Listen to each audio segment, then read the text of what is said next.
ಇನ್ನು 1ನೇ ಅಧ್ಯಾಯದೊಳಗೆ 60ನೇ ಶ್ಲೋಕ ಅಲ್ಲ ಅದು. ತೆರೆದೇವಾವು ಕಣ್ಣುಗಳು ಅನ್ನೋದು. ಹೌದು. ಹಾಂ, 1ನೇ ಅಧ್ಯಾಯದೊಳಗೆ 60ನೇ ಶ್ಲೋಕ ಏನು ಹೇಳ್ದತ್ತಂದ್ರೆ, ದೇವಿಯ ಸಲುವಾಗಿ ಭಾಳಷ್ಟು ತಪಸ್ಸು ಮಾಡ್ತಾ ಏನು ಆಕಾಶವಾಣಿ ಆಗಿರ್ತತಿ, ಆ ಆಕಾಶವಾಣಿಯ ಮಾರ್ಗದರ್ಶನದಂತೆ ತಪಸ್ಸು ಮಾಡ್ಕೋತ ಕೂತಿರ್ತಾರೆ. ಆದರೂ ದೇವಿ ಪ್ರತ್ಯಕ್ಷ ಆಗಲಿಲ್ಲ ಅಂದ ಕೂಡಲೇ ಅದು 60ನೇ ಶ್ಲೋಕ ಹೇಳ್ತತಿ. ಹೆಂಗಂದ್ರೆ, ತೆರೆದೇವಾವು ಕಣ್ಣುಗಳ ದೇವಿಯು ಬರುತ್ತಿಹಳು ಎಂತೆಂದು ಕಾಣದೆ. ದೇವಿ ಬರ್ತಾಳನಂತ ನೋಡಕತ್ತಾರ, ತಪಸ್ಸು ಮಾಡ್ಕೋತ ಕೂತಿದ್ರು. ದೇವಿ ಈಗರೆ ಬಂದ್ರಣ್ಣ, ಇಷ್ಟು ವರ್ಷ ತಪಸ್ಸು ಮಾಡಿದ್ದೀವಿ, ಇಷ್ಟು ಯುಗಗಳು ಮುಗಿದವು ಅಂತ ಕಣ್ಣುಗಳು ತೆರಿತಾರ. ಅದನ್ನು ಹೆಂಗೆ ಹೇಳ್ತಾರಂದ್ರೆ, ತೆರೆದೇವಾವು ಕಣ್ಣುಗಳ ದೇವಿಯು ಬರುತ್ತಿಹಳು ಎಂತೆಂದು ಕಾಣದೆ, ಕರೆದೇವಾವು ಬಗೆ ಬಗೆಯ ನಾಮಾವಳಿಯ ಸ್ತುತಿಗಳಲ್ಲಿ. ಏನಂದ್ರೆ ದೇವಿ ಕಾಣಲಿಲ್ಲ, ಅದಕ್ಕೆ ದೇವಿ ಕಾಣಲಿಲ್ಲ ಅಂದ್ಕೂಲೆ ಆಕೆನ ಒದರ್ತೀವಿ ಅಂತೀವ್ರ ನಾವು. ಹಂಗೆ ಕರೀದು ಅಂತಾರೆ ಅದಕ್ಕೆ. ಹೆಂಗೆ ಕರೆದ್ರಂದ್ರೆ, ನಾಮ 108 ನಾಮಾವಳಿ ಅಂತೀವಿ ನೋಡ್ರಿ. ಪರಮೇಶ್ವರಿಯ ನಾಮ. ಹಾಂ, ಪರಮೇಶ್ವರಿಯ ಪುಣ್ಯನಾಮವನ್ನು ಹಗಲಿರುಳು ಸರಸಾನುರಾಗದಿಂದ ಓದಿ ಕೇಳಿದವರಿಗೆ ದುರಿತ ಕಂಟಕ ಒಳಿದು ಕೈ ಸಾರುತೆ ಮಳತರ ಭೋಗ ಮೋಕ್ಷಗಳು ಅಂತ ಹೆಂಗೆ ಅಂತಿರ್ತಾರಲ್ಲ, ಅದು ಮತ್ತೆ ಆ ಕಡೆ ದೂರ ಹೋಗತಿ. ಇಷ್ಟು ಕೇಳೋದಂದ್ರೆ, ಈ ದೇವಿಯನ್ನು ಸ್ತುತಿ ಮಾಡಿದರು ಅಂತ ಅರ್ಥ. ತೆರೆದೇವಾವು ಕಣ್ಣುಗಳ ದೇವಿಯು ಬರುತ್ತಿಹಳು ಎಂತೆಂದು ಕಾಣದೆ, ಕರೆದೇವಾವು ಬಗೆ ಬಗೆಯ ನಾಮಾವಳಿಯ ಸ್ತುತಿಗಳಲ್ಲಿ. ಮುಂದೆ ಮರಿದೇವಾವು ದೇಹಗಳ ಮತ್ತು ಶರೀರನ ಮರೆತಿರೋದು, ಆ ತಪಸ್ಸಿನ ಲಕ್ಷಣ ಅದು. ಹರಿದೇವಾವು ಸಂಶಯದ ಮೂರ್ತಿಯ. ಈ ದೇವಿ ಅದಾಳೋ ನೀಲ್ಲೋ ಅಂತ ಸಂಶಯ ಇಟ್ಕೊಳ್ಳಂಗಿಲ್ಲ, ಆ ಸಂಶಯನೂ ಬಿಟ್ಟರು. ಬೆರೆದೇವಾವು ಈ ತೆರದಿ ಎಲೆ ಬಸವೇಶ ಕೇಳೆಂದ. ಹಿಂಗೆ ಬಸವೇಶ್ವನಿಗೆ ಅಲ್ಲಿ ಕತೆ ಹೇಳಕತ್ತಾರ. ಮುಂದೆ 61ನೇ ಶ್ಲೋಕ ಹೇಳ್ತೈತಿ. ಮತ್ತು ಅಲ್ಲೇ ಅವ್ರು ಚಿಂತೆಗೊಳಪಟ್ಟ ದೇವಿಯನ್ನು ಕುರಿತ ಹಿಂಗೆ ಚಿಂತನೆ ಮಾಡ್ತಾರೆ.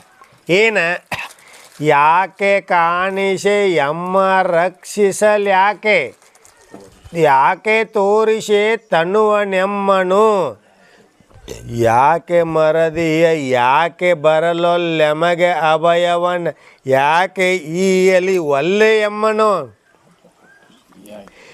ಹಂಗಾದ್ರೆ ಯಾಕೆ ಹುಟ್ಟಿಸಿದೆಂದು ಹಂಬಲಿಸಿದೆವು ನಾವೆಂದ. ಎಷ್ಟು ಚಂದ ಹೇಳ್ಯಾರಂದ್ರೆ ಅದ್ರಾಗ, ಯಾಕೆ ಕಾಣಿಸೆ ಯವ್ವ, ನಮಗೆ ಯಾಕೆ ನೀವು ಪ್ರತ್ಯಕ್ಷ ಆಗುವಲ್ಲಿ, ಯಾಕೆ ನಮಗೆ ದರ್ಶನ ಕೊಡುವಲ್ಲಿ, ಯಾಕೆ ಕಾಣಿಸೆ ಎಮ್ಮ ರಕ್ಷಿಸಲಿ, ಯಾಕೆ ನೀನು ನಮ್ಮನ್ನು ರಕ್ಷಣೆ ಯಾಕೆ ಕೊಡುವಲ್ಲಿ, ಯಾಕೆ ರಕ್ಷಿಸಲಿ, ಯಾಕೆ ತೋರಿಸಿ ತನ್ನುವ ನೆಮ್ಮನು, ಯಾಕೆ ಯಾಕೆ ಮರದಿಯೇ ನಮ್ಮನ್ನು ಭೂಮಿ ಒಳಗೆ ನೀನು ಉಡಿಗಟ್ಟಿ ನಮ್ಮನ್ನು ಇಳಿಸಿದಕ್ಕಿನ ಹೋಗಿಬಿಟ್ಟು ಮತ್ತು ಹಾದಕ್ಕೆ ಮಕ್ಕಳ ಕಡೆ ನೆನಪಾಗಬೇಕು ಒಡ ನಿನಗೆ. ಅದಕ್ಕಂತಾರ ಯಾಕೆ ಮರದಿಹೇ, ಯಾಕೆ ಮರದಿಯೇ, ಯಾಕೆ ಕೇಳಲಿ ಒಲ್ಲೆ ಮಾತಮ್ಮ. ಇಷ್ಟು ನಿನ್ನ ನಾಮಸ್ಮರಣೆ ಮಾಡಿ ನೀವು ಈ ರೀತಿ ಕರೆಯಕತ್ತೀವಿ, ನಮ್ಮದು ಯಾಕೆ ಕೇಳುವಲ್ಲಿ,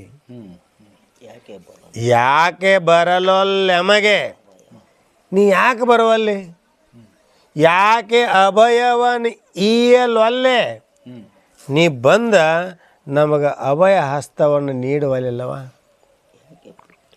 ನೀನು ಬಂದೂ ಬರುವಲ್ಲೆ, ನಮ್ಮ ಮಾತು ಕೇಳುವಲ್ಲೆ, ನಮ್ಮನ್ನು ಮರೆತು ಬಿಟ್ಟು ಹಿಂಗೆ ಹುಟ್ಟಿಸಿದಿ. ಹಂಗಾದ್ರೆ ಸಿಟ್ಟು ಬಂತವ್ರಿಗೆ, ತಾಪಾತು. ಇಷ್ಟೆಲ್ಲ ಕಷ್ಟದೊಳಗೆ ನೀ ಇಷ್ಟು ನೆನೆಸಿದ್ರು ಬರುವಲ್ಲ ಅಂದ್ರೆ, ಯಾಕೆ ಹುಟ್ಟಿಸಿದೆಂದು ಹಂಬಲಿಸಿದೆವು ನಾವೆಂದ.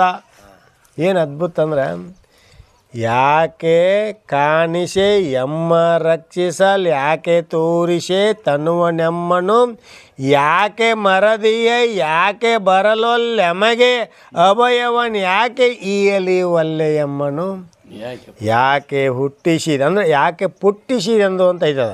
ಹ್ಞೂ ರೀ ಪುಟ್ಟಿಸಿ ಹಳೆಗನ್ನಡದೊಳಗೆ ಪಕಾರಕ್ಕೆ ಹಕಾರ ಬರಬೇಕಾದ ಅಂದರೆ ಯಾಕೆ ನಮ್ಮನ್ನು ಹುಟ್ಟಿಸಿದೆಂದು ಈ ಪ್ರಕಾರವಾಗಿ ಹಂಬಲಿಸಿದೆವು ನಾವೆಂದ.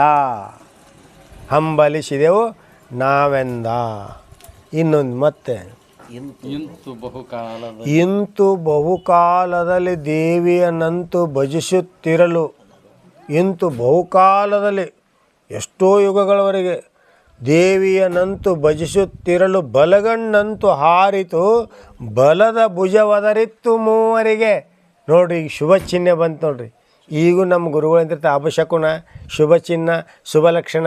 ಹಂಗೆ ಇಂತು ಬಹುಕಾಲದಲ್ಲಿ ದೇವಿಯನ್ನಂತೂ ಭಜಿಸುತ್ತಿರಲು ಬಲಗಣ್ಣಂತೂ ಹಾರಿತು ಬಲದ ಭುಜವದರಿತ್ತು ಮೂವರಿಗೆ. ಚಿಂತಿ ಬಿಡೋಯಿಕೋ ದೇವಿ ಬಂದಳು ಎಂತೆನುತ್ತ ಆಕಾಶವದರಲು ಅಂತರದಿ ನೆನೆದೆವು ಚಿದಾನಂದಾತ್ಮ ಗುರುವರನ. ಏನಂದ್ರೆ ಹಿಂಗೆ ಅದ್ಭುತ ಅದ.